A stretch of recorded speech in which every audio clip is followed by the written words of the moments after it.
আপনি England, Dubai, কাতার সফর করেছেন, কোন দেশ আপনাকে ভালো লেগেছে? একটা ঘটনা বলেন। ও আচ্ছা, লন্ডন খুব ফ্রি দেশ, সেখানে যে পোশাকই থাক, যেভাবেই চলুক, সামাজিক কোনো সমস্যা নেই। দুবাই খুব শক্ত নীতির দেশ। দুবাইয়ে বিমানবন্দর থেকে নামলে বাঙালি দৌড়িয়ে গিয়ে আমাকে বলে, তাড়াতাড়ি জুব্বা পরেন, লুঙ্গি দেখা গেলে জরিমানা হবে। তাই বললাম, আল্লাহর নবী লুঙ্গি পরেছেন, জরিমানা হোক তো দেখা যায়। মানে দুবাইয়ের অবস্থা এ ব্যাপারে খুব শক্ত। আর লন্ডনের সামাজিকতা খুব সুন্দর, একজন আর একজনের সহযোগিতায় আছে। তবে তারা কুকুর প্রিয় মানুষ, তবে তারা টয়লেটে পানির ব্যবস্থা রাখেনি, পেশাব পায়খানার পরে টিস্যু ব্যবহার করে আসতে হয়। এটা খুব কঠিন। তারা রাসূল সাল্লাল্লাহু আলাইহি সাল্লামের বিরোধিতা করে, সামাজিকতা রাসূলের কাছ থেকে নিয়েছে, বাকিগুলি রাসূলের না করে দিয়েছে।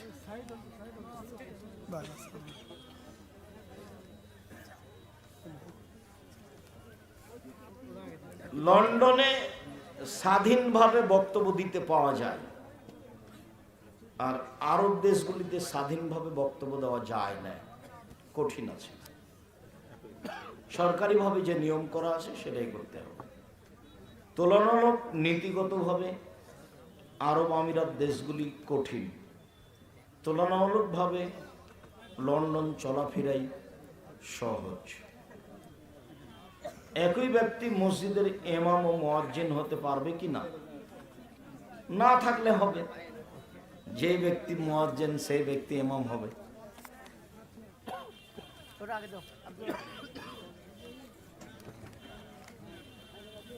বর্তমান ট্রান্সজেন্ডার শিক্ষা ব্যবস্থা সম্পর্কে বলুন। হ্যাঁ, মানে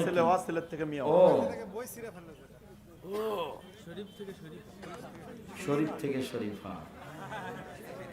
বর্তমান শিক্ষার উপরে যে বই লেখা আছে সেটা হলো শিক্ষা বনাম জাহেলিয়াত, আজকেও আছে।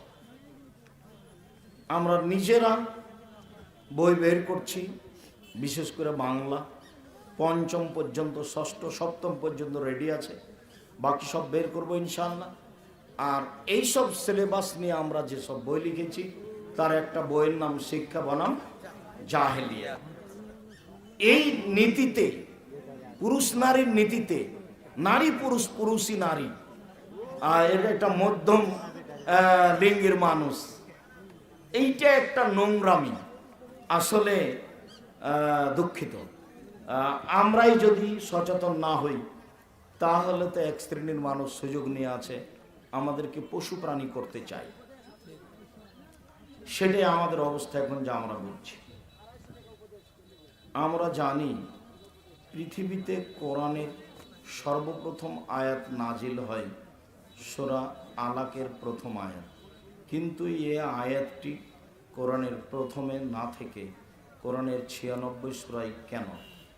রাসূল বলেছেন এই জন্য। বেশিরভাগ সময় প্রসাব করতে গেলে ডান হাতে লজ্জা স্থান ধরতে হয়, বাম হাতে ধরলে অনেক অংশে প্রবল চাপে কাপড় নষ্ট হয়ে যায়, সেটা ভিন্ন কথা। বাম হাতেই ধরতে হবে। বাম হাত নাই তো ডান হাত,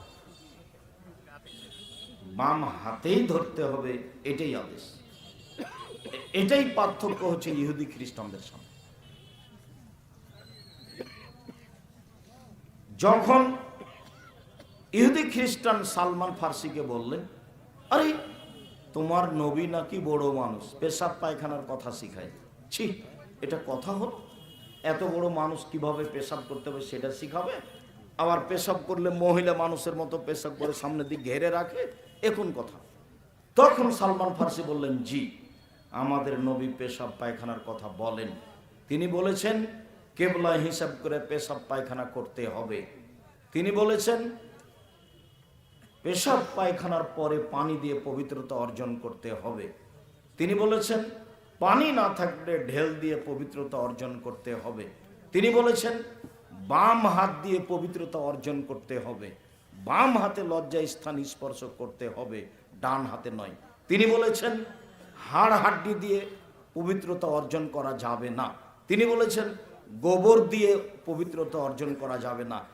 এক টানা এগুলি বললেন সালমান ফারসি রাসূলের সামনে। মাঝহাবি মসজিদে মাগরিব সালাতের পূর্বে 2 রাকাত সালাত আদায় করার সময় দেয় না। এখন দেয় না তো কি করবেন? সম্ভবপর মসজিদ এড়িয়ে চলেন। মাগরিবের আজানের পরে 2 রাকাত সালাত সম্ভবপর পড়ার চেষ্টা করবেন। স্ত্রী সহবাসের সময় দোয়া পড়তে ভুলে গেলে সহবাস চলাকালীন দোয়া পড়ার বিধান আছে কি? পড়বেন, কোনো সমস্যা নেই। একদল আলেম বলেছে আসরের সালাত একাকী হলেও আউয়াল ওয়াক্তে আদায় করতে।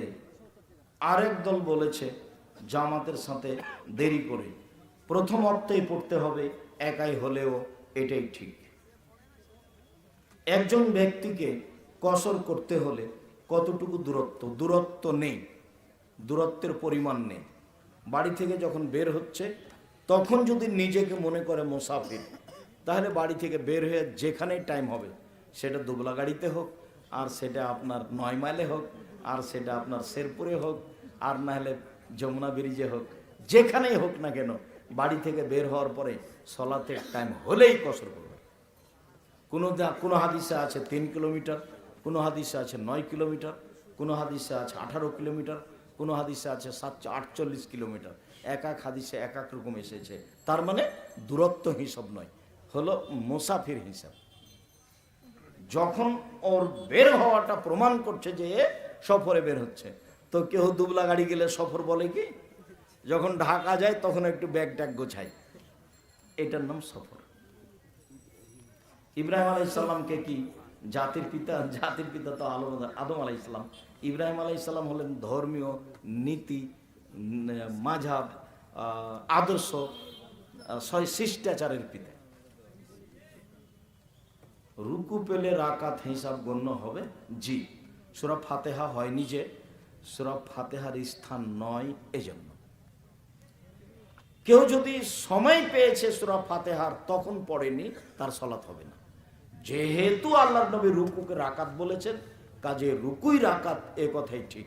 সূরা ফাতিহা হয়নি যে, সূরা ফাতিহার স্থান নয়, এজন্য হয়নি। বাস যেটুকু পারলো সেটুকু পড়বে। এখন শুরু করেছে, 2-1টা আয়াত গেছে, ইমাম চলে গেছে রুকুতে, ছেড়ে চলে যাবে। 7 ভাগে কুরবানি দেওয়া যাবে কি? কত বলবেন? 7 ভাগে কুরবানি নেই। 7 জন আছে, একটা পরিবারে একটা গরু ছাগল জবাই করেন। এসব প্রতারণায় পড়িয়েন না। শাইখ হস্তমৈথুন করলে কি ক্ষতি হয়? কাবিরা গুনাহ হয়।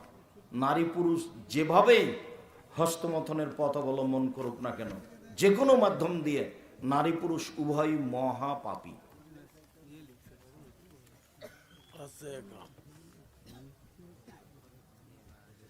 আমি ফজরের নামাজ মসজিদে এত সময় নেই আমার কাছে, রাত অনেক হয়ে গেছে। কত বাজে?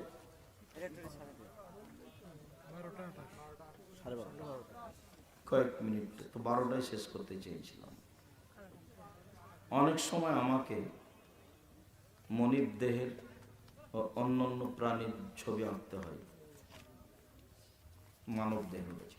শেখ, আপনি ব্রিকুষ্টিয়া মাদ্রাসায় আসেন না কেন? নিয়ে যাও। আমি তো যেতে চাই, কেন যে নিয়ে যাও না তা তো আমি বলতে পারি না। ব্রিকুষ্টিয়ার প্রথম যে ইঁটটা গাড়া আছে ওটা তো আমার হাতে, আবার সময় হয়ে যাবে। কেন যে আমি যাই না সেটা তো আমিও বুঝতে পারি না। আমি তো যেতে চাই। আল্লাহ কবুল করুক। আল্লাহুম্মা আমিন। মুসা আলাইহিস সালামের যুগে বনি ইসরায়েলের কোন এক নবী আল্লাহর কাছে দোয়া করে মৃত ব্যক্তির সাথে কথা বলেছেন? জি না, মিথ্যা কথা। অজু ছাড়া কোরআন ধরে পড়া যাবে? যাবে। আয়েশা রাদিয়াল্লাহু তাআলা আনহা আল্লাহর নবী বলেন, ইসলামা ইসলাম হাজ্জ, তুমি তো এখন ঋতুবতী, হাজিরা যা করছে তাই করো। তো হাজিরা কোরআন পড়ে, পড়ো। হাজিরা তাসবিহ পড়ে, পড়ো। হাজিরা জিকির করে, করো। হাজিরা বলে লাব্বাইক আল্লাহুম্মা লাব্বাইক, তুমিও বলো। তুমি কি করতে পাবা না? তওয়াফ করতে পাবা না, আর তুমি সালাত আদায় করতে পাবা না। এই দুইটা নিষেধ। ওস্তাদজি, আপনার নামে অনেকে বলে কি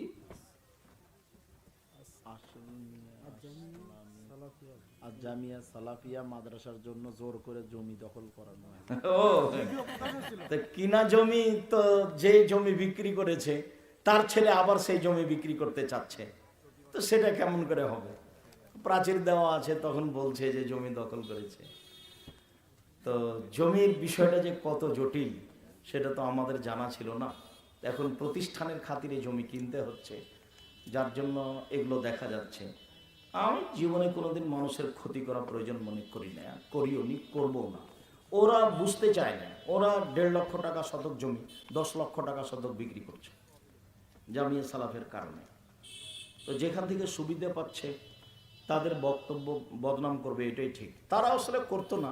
এক শ্রেণীর হুজুর বলছে যে যে কোনো মূল্যে জামিয়া সালাফের কাজ ঠেকাতে হবে।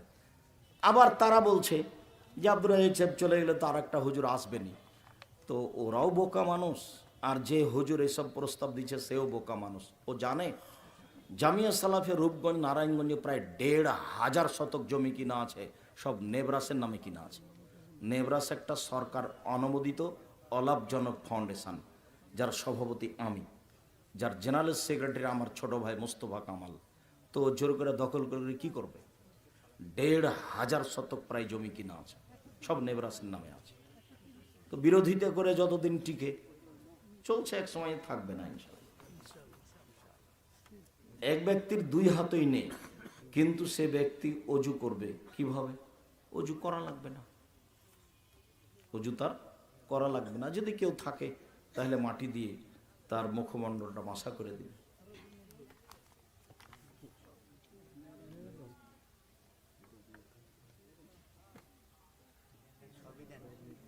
দাঁড়িয়ে থাকিয়া জুমার দিন 2 আজান দেওয়া বিদাত। উসমানের আজানটি চালু করেছেন, তাহলে উসমান কি বেদাত? ওটা উসমানের ইজতেহাদ। উসমানকে বেদাত বলবেন, বেদাতি বলবেন কেন?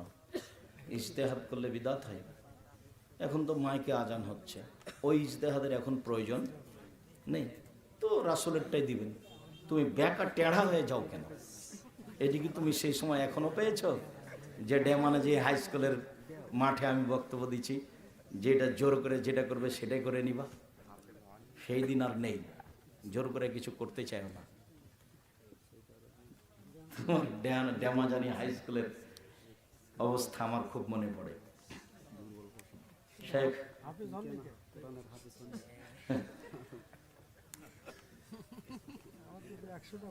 সৌদি আরবের এক ছেলে বলেছে, আপনার ফতুয়াতে নাকি 100টি ভুল রয়েছে।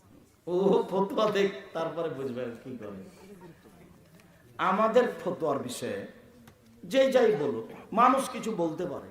মানুষ তো আলবানিকেও গালি দিচ্ছে, অথচ 800 বছরের মধ্যে আলবানির চেয়ে কোনো বড় মাওলানা জন্ম নেয়নি 800 বছরে। ইবনে হাজার আসকালানির পরে সবচেয়ে বড় মাওলানা নাসিরউদ্দিন আলবানি। তো আলবানিকে তো গালি দিচ্ছেই, আমাকে দিতে পারে। আমার ফতোয়া ভুল বলতে পারে, বলাই স্বাভাবিক। তবে আমার ফতোয়ার স্বাভাবিক আরও 5 জনের ফতোয়াতে একটু পার্থক্য আছে, এই জন্য যে আমি 26 বছর থেকে নিজে হাতে ফতোয়া লিখি, আর 6 বছর থেকে ফতোয়া বোর্ড আমি পরিচালনা করি। আমার সামনে প্রত্যেক মাসে বড় বড় বিদ্বান 12 জন বসে থাকেন, যে আমার ফতোয়া আর আরেকজনের ফতোয়া একরকম হতে পারে না। আর যেই বলছে সে হয়তো পড়তেই জানে না, বলার কাজ তো বলছে।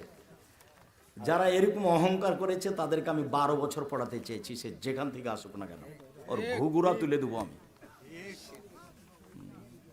একটু আসুক না মাঠে, একটা বাক্য বক্তব্য দেখ না মাঠে মানুষের সামনে, দুটা ফতোয়া মানুষের সামনে দেখ না, কেমন মায়ের বেটা আছে।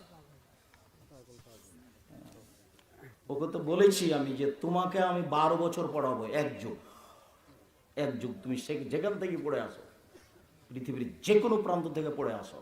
16 বছর পড়েছি, পড়ার পর থেকে বোখারি পড়ে আজ পর্যন্ত। 34 বছর থেকে শিক্ষকতা করি। 88 আগস্টের 20 তারিখ রোজ বুধবার থেকে শিক্ষক। 88 আগস্টের 20 তারিখ রোজ বুধবার থেকে শিক্ষক। 90 সাল থেকে বক্তব্য দিই জাতির সামনে। আর 26 বছর থেকে ফতোয়া লিখি। তোমার বিদ্যা বেশি, আমার চর্চা বেশি। তুমি মাঠে নেমেই দেখো।